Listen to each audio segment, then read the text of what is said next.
It is always so much fun for us to hear your words and feel your vibration. And when we say, are you knowing what you are wanting?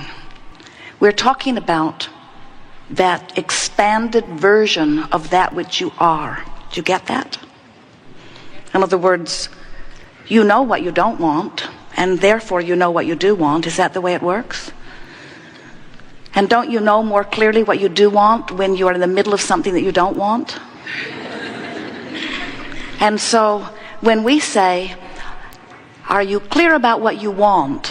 The reason that we always feel for you as you give your response is because very often, more often than you would realize, even though you are speaking words about what you want, because you know so clearly what you don't want, so you are able to articulate clearly what you do want, your vibration often is much more about what you don't want, even while you're using the words about what you do want.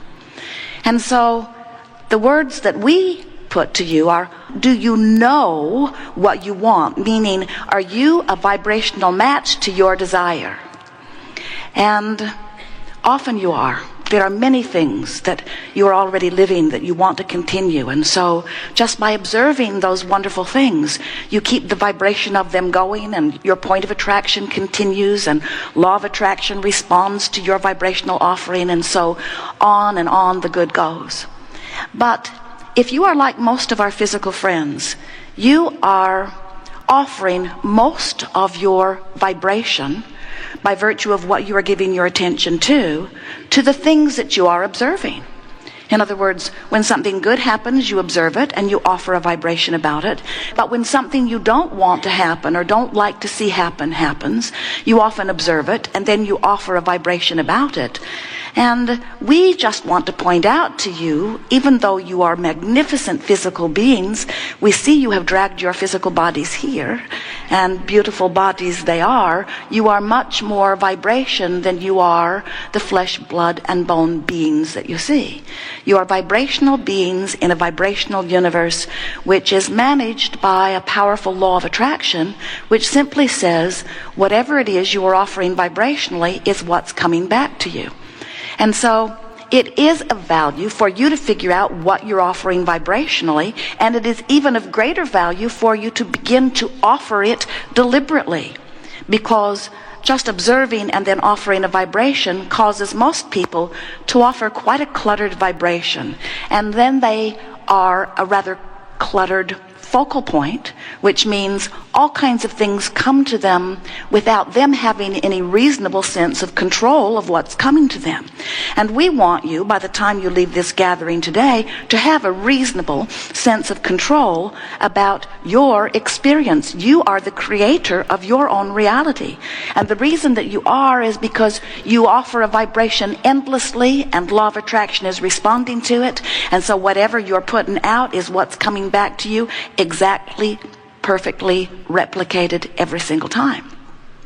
Sometimes people argue with that just a little bit. They say, I don't really think I'm the creator of my own reality, because I would not have created this thing I do not want. And we say, you didn't do it because you wanted it. You created it because you gave your attention to it. Because law of attraction says that which is likened to itself is drawn. So you get what you think about, whether you want it or not. You get it because you're thinking about it. You get it because in thinking about it, you develop patterns of thought about it. So once you've begun offering a thought pretty consistently to the point that it's a chronic thought, in other words, it's what you think when that happens, it's what you think about that. When you begin to develop these chronic thoughts, that's really all a belief is, isn't it? Good definition for a belief. A belief is a chronic thought. It's just a thought that I think. And the reason that you're thinking the thought again and again and again is because it's easy to keep those thoughts going. Law of attraction makes it easy. It's much easier to continue to think the thoughts you've been thinking than it is to change the story a little bit. Because law of attraction gives you plenty of things to think about that are like the things you've already been thinking about. But if you want to change the story, then you have to think about what you've been thinking about in a slightly different way. Not in an entirely different way. Law of attraction won't let you go too far from where you've already been thinking. In other words, it's gradual morphing into the story of your life the way you would like it to be. You got to tell the story the way you want to live it. You cannot continue to tell the story the way that it is. Our physical friends will say, "Oh, Abraham, I want to be over there." And we'll say, "What's over there?" And they'll say, "I don't know. I've never been over there." And we say, "Well, why do you want to go over there?" And they'll say, "Because I don't like it over here." And as we try to get them to talk about what it might be like to be over there, most of them are not yet very good with those words because they've been practicing where they are. I don't have enough money, I don't have enough money, I don't have enough money, I don't have enough money, I don't have enough money, I don't have enough money, I don't have enough money. This could take a while.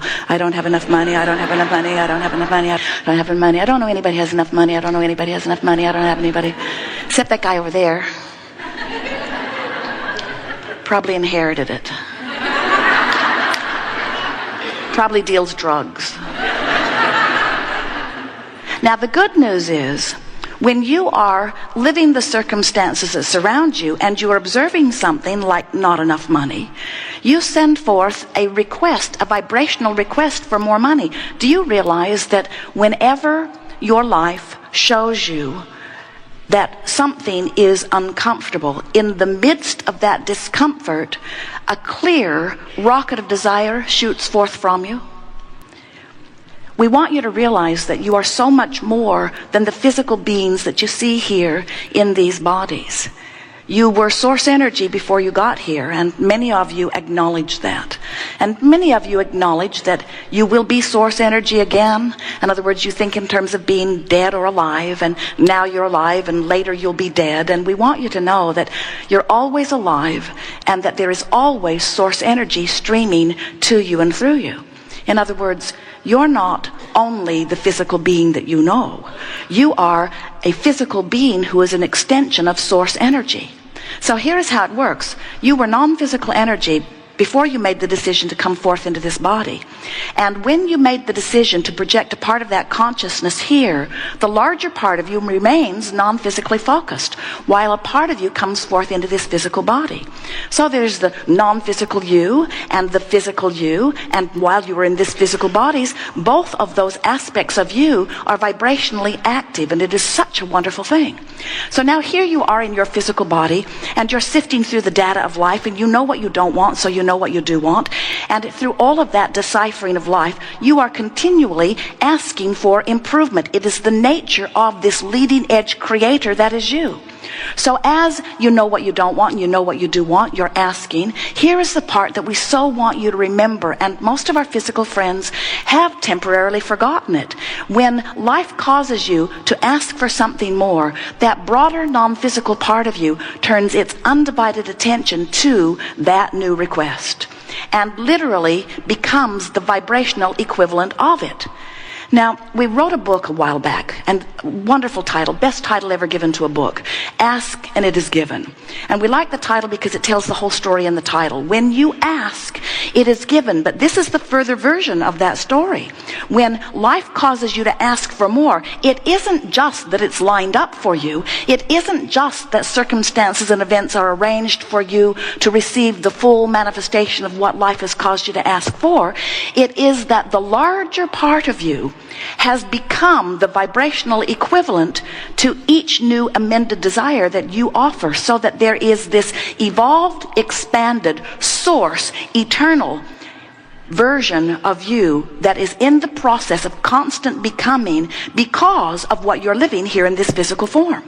So when that larger part of you becomes weller because you're sick, or more prosperous because you're experiencing the lack of something, or kinder because you were unkind, or clearer because you were confused. Are you getting the sense of this?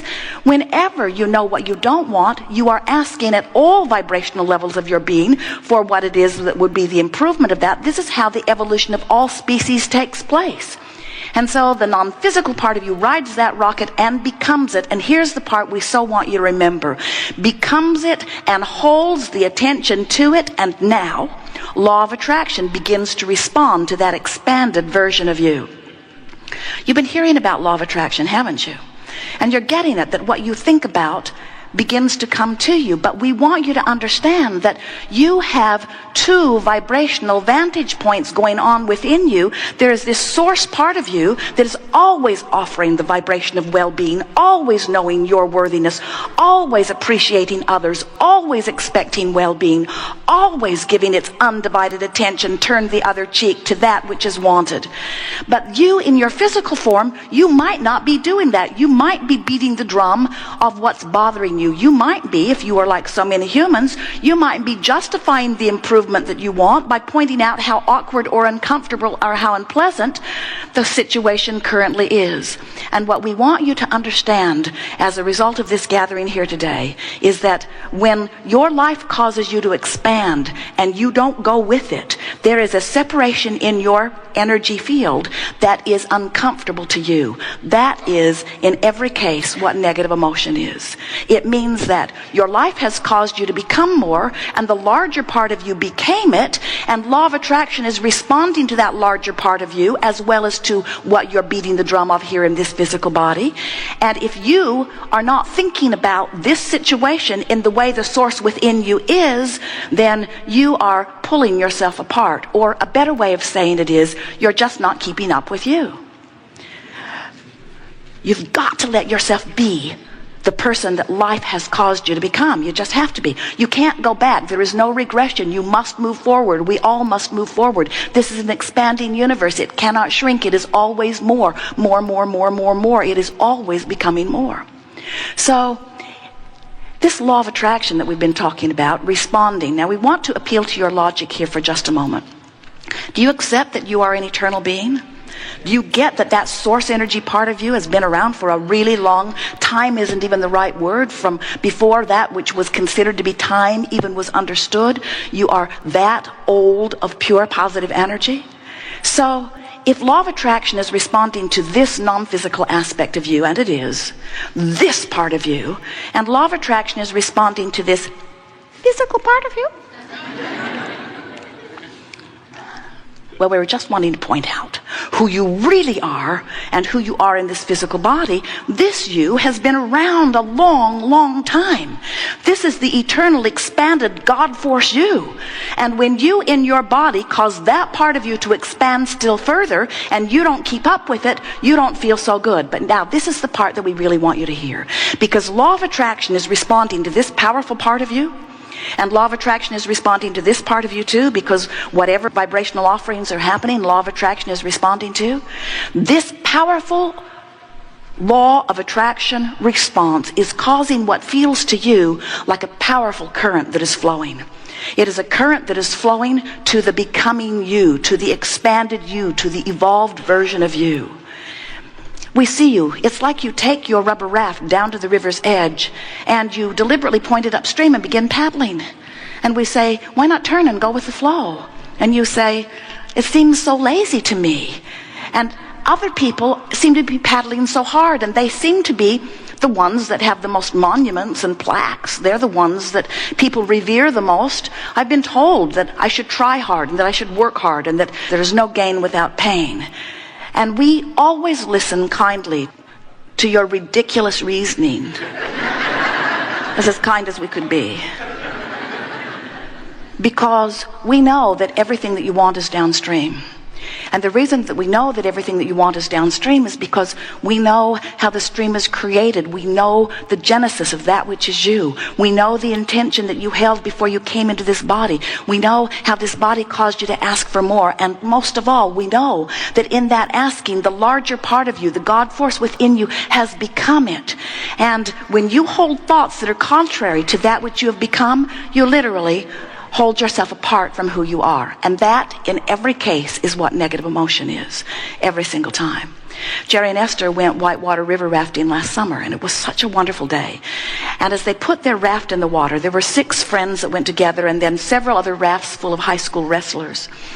And as they put their rafts in the water, it did not occur to any of them to point the raft upstream and begin paddling.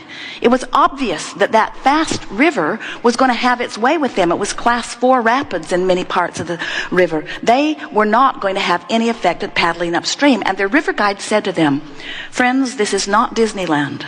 We cannot turn this river off.